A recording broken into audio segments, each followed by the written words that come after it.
guys, so today we're going to show you the boot lid. So you can see on the competition it comes like a grey, but it's gone a bit worn and not very even, if that makes sense. So we do these in loads of different combos. So we do the normal carbon with the 500 logo, we do the forged carbon with the 500 logo, that one's a matte forge, and again normal carbon.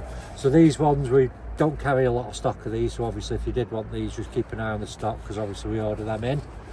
We also do these, so we do the carbon look in a plastic with the 500 and without the 500 logo.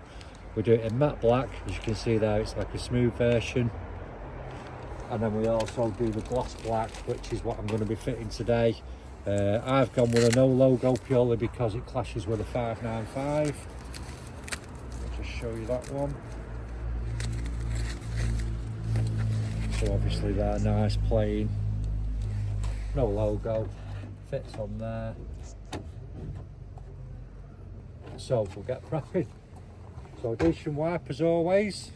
So we'll put this on first before we mess with the fiddly sticky stuff, and then that just gives it a chance. So wherever you've got glue, i.e. all around the edge, is where you're going to put your adhesion primer. Don't get this on anything shiny because it will leave a dull finish.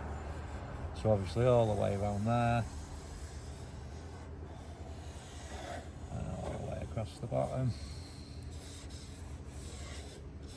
So the trick with these, because we've had a couple of people say it didn't cover it all, it doesn't do this. So obviously when you're putting it on, try it dry first, so you're not going to stick obviously.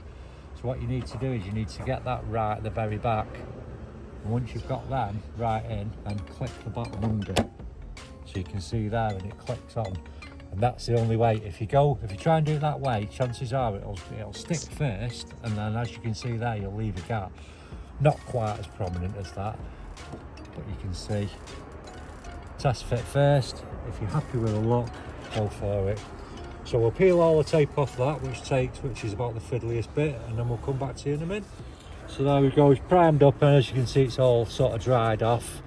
Just make sure that that's gone tacky, well not tacky, but there's no like liquid on it basically. Peel that off, and so like I said before, what you want to do is get that one up right on the top there. You're lifting at the bottom, you can see I've got it at an angle there, pushing that right back to the bodywork. And then once it's on there, press that bit and you click the bottom over, and you can see there, no gaps. Looking good. So you can get these on our website, www.KillAllChrome.com. Keep liking, subscribing, sharing, etc. Until next time.